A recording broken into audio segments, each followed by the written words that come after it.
to hear the tone, see the body language, and understand how others feel. Whether it's snapping a person through Snapchat or reacting to a message on Instagram, the way we have started to communicate is unemotional and absurd. There's a danger that we have forgotten how to identify whether we seriously connect with somebody or not. A danger that we have forgotten how to sympathize with one another.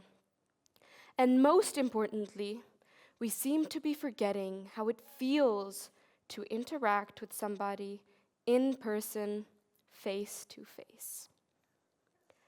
As a Year 10 student here at the British School of Amsterdam, I strongly believe that because of this, my generation is different and unique from other previous ones. Consider the way we have learned to interact with humans over time. From storytelling, cave paintings, tapestries, the written word in letters, and then in print, to a pager, fax machine, computer, and of course, the evolution of the online world. The world we live in now is so vastly independent from what we have previously learned over hundreds of years, and is challenging the status quo. So, what is changing?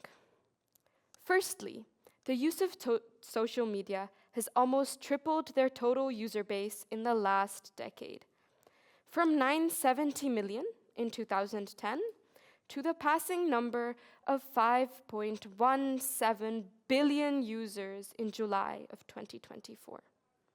It has become a daily part of our lives. These platforms have the capability to amplify negative tendencies by offering users a large and often very reactive audience, a platform where opinions are shared instantly and widely. Studies from Pew Research Center show that 63% of younger users would rather interact online because it is harder for the other side of the screen to judge them. On the other hand, 70% of teenagers find it challenging to interpret texts due to the lack of nonverbal cues, with 58% recognizing that emojis and abbreviations contribute to misunderstandings. Additionally, 40% of teens would rather interact in person when discussing emotional or serious topics. So, why then do we depend on social media? I've come to the conclusion of the three sins: gossip, judgment, and exaggeration. The first two, gossip and judgment.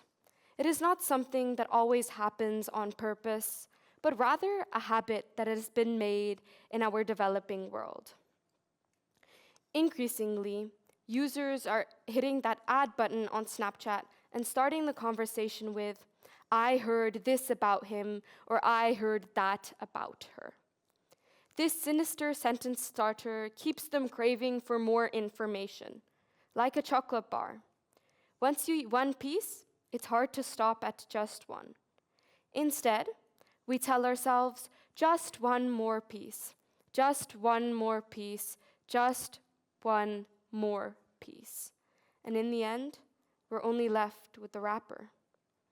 Similarly, online, we tell ourselves, just one more cruel comment, just one more rumor, just one more misleading piece of information. In the end, we aren't even left with a friend. Whilst on social media, it is extremely hard to determine the tone. It is almost impossible to accurately infer whether somebody is judging you, and it is easy to judge others. Because you are online, you aren't able to see the physical appearance or facial features. You cannot hear the tone. It is easier to criticize others under the disguise of an online platform. The third sin, exaggeration. This is a habit I recognize in myself, unknowingly, unintentionally, to the point where it has become a part of normal, everyday online interaction. As we increasingly use our phones to interact, we are prone to exaggerate. I remember when I went home this summer back to India. Whilst away, I would text my friends.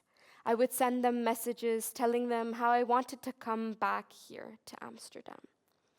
I found the Indian roads ridiculously dusty, the trains flabbergastingly full, and the streets horrendously crowded. Despite this being true, I was exaggerating.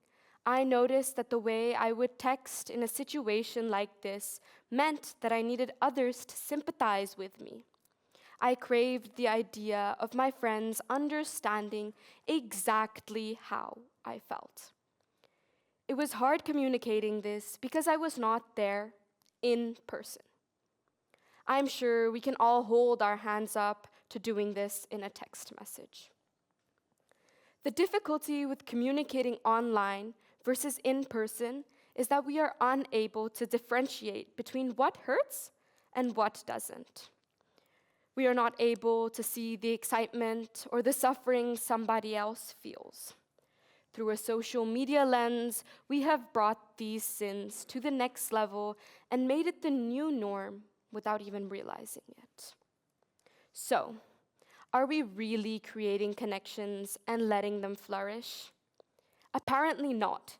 21% of teens report that misunderstandings in text-based communication has negatively impacted their relationships, leading to emotional distress.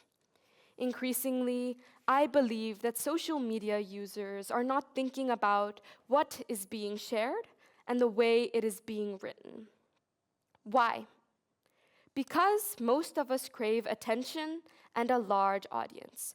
We need that short-term, feel-good fix and sympathy from the online community we have built. Yet, how many of us think that social media is changing our paths to becoming an adult in a changing world? And what can we do? The change lies in our hands. We must act soon and act together to get offline. We must hear the tone, see the body language, and understand how others feel. Thank you for listening.